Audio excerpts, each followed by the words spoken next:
po sa inyong lahat. Good evening sa Middle East.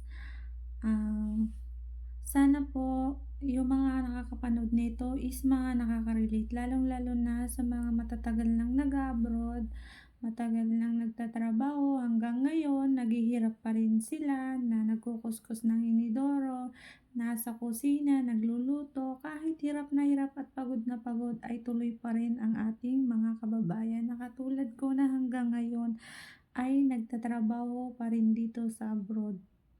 Sabi nga nila, ang pag-a-abroad ay isang halimbawa sa mga taong hindi pa nakakaranas ng abroad. Ang abroad po ay masarap lang pakinggan sa tenga, lalong-lalo na sa mga gusto talagang mag-abroad. Ako talaga is totally is pangarap kong mag-abroad.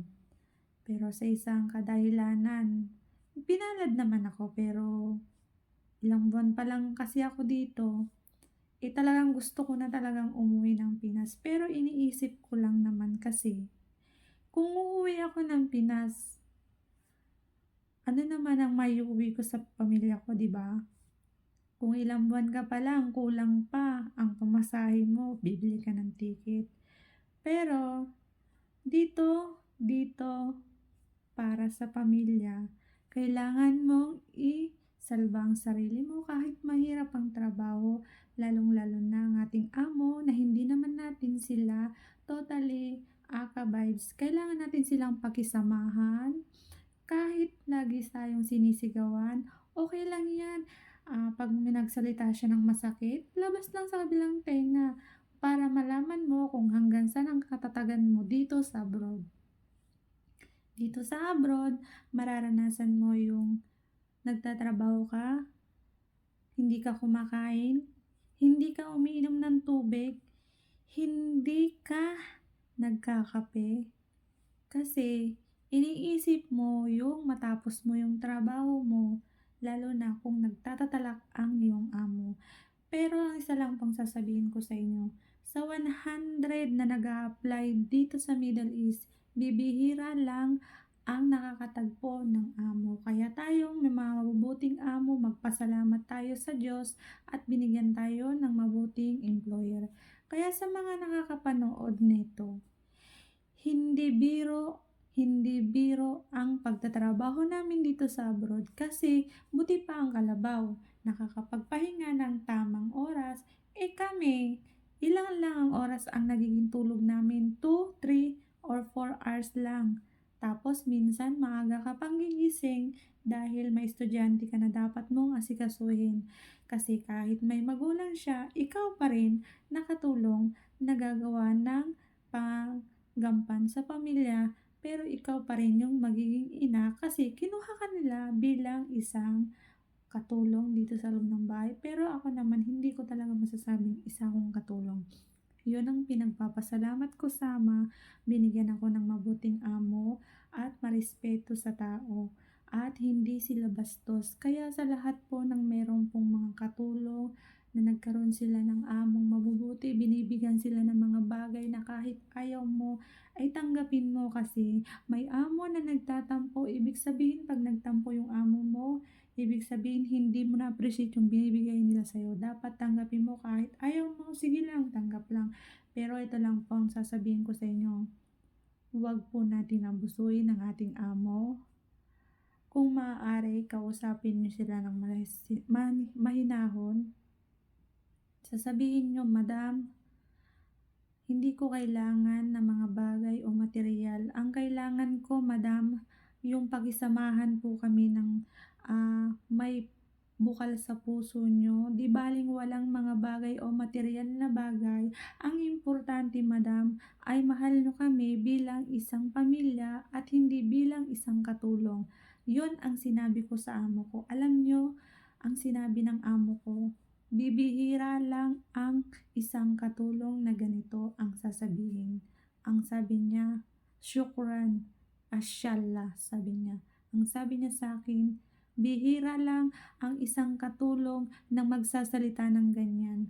Kasi hindi sa lahat ng oras ang binibigay ng mga bagay ng mga amo natin ay kailangan natin tanggapin.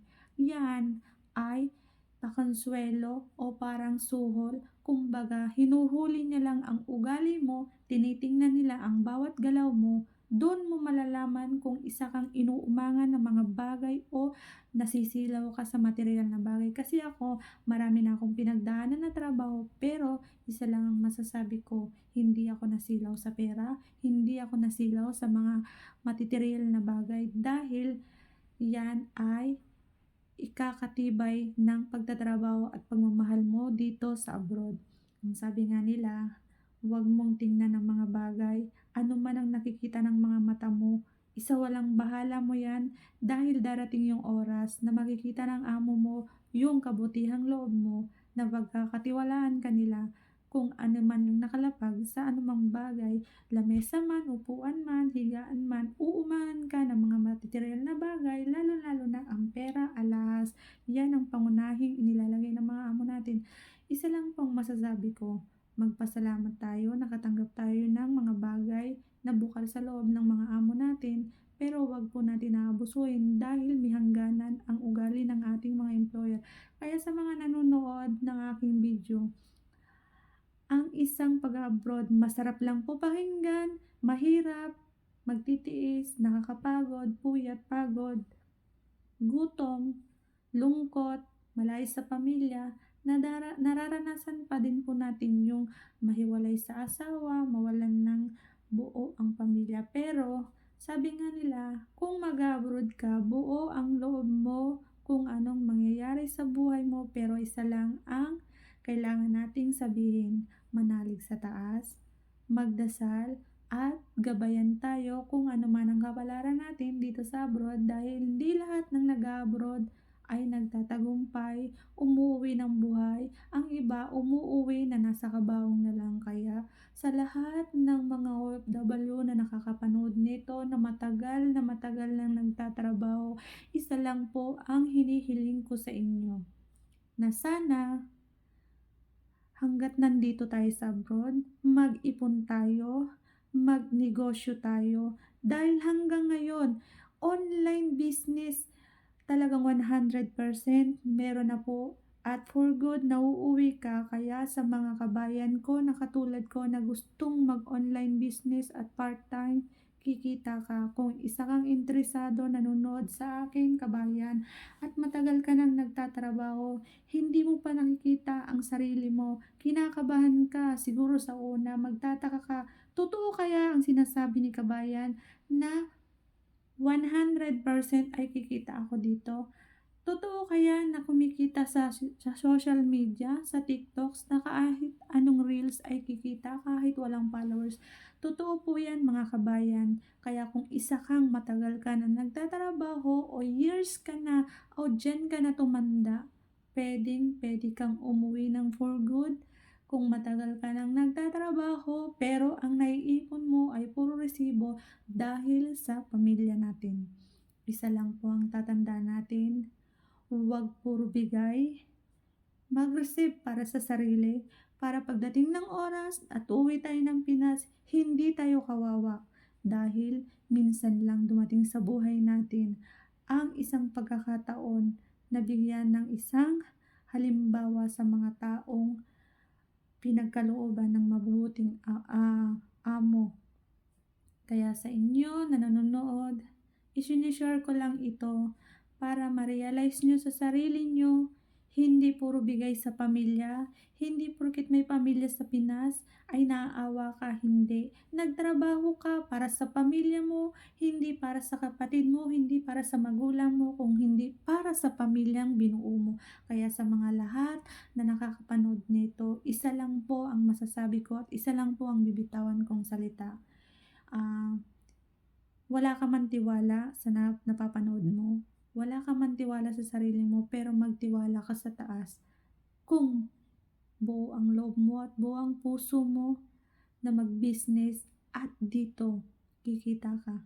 Baka ito ang magbabago ng buhay mo kabayan dahil minsan lang din po akong naghaw pero ngayon kumikita na rin po ako sa aking reels at 4 na klase lang po ito. Magkakaroon ka ng user ID. Pangalawa, i-share mo tong video na to Pangatlo, mag-comment ka, mag-PM ka, i-share mo na 'to at isa ka rin na magkakaroon ng magandang buhay sa Empower Consumerism dito sa OV Empire, na minsan lang din akong naghaw pero tinuruan ako ng aking coach na si Sir JB Arellano na ngayon ay tulad ko kumikita na rin dito sa social media account. Kaya mga kabayan, huwag niyo pong i-scroll, tapusin niyo 'tong video na 'to, ginawa ko 'to para marami tayong taong matulungan na naghihirap, na kahit mga nanay, ate, kuya, estudyante, eh, puwede niyo 'tong pagkakitaan sa lahat po ng nakakapanood dito sa Middle East, saang bansa ka man, saang punlupalop ka man, puwedeng-puwede mo po siyang pagkakitaan. I-shinare ko 'tong video na 'to hindi para magpaawa sa inyo, para ma-inspire kayo kung gaano kahirap mag-abroad, dito magtrabaho, magtiis na walang kain, magtiis na minsan walang tulog dahil sa hirap ng trabaho. Kaya ang masasabi ko lang, God bless sa mga taong nakakapanood nito at mag-ingat kayo na sana nasa mabuti kayong kalagayan na hindi na sasaktan ng inyong mga employer. Salamat lang po.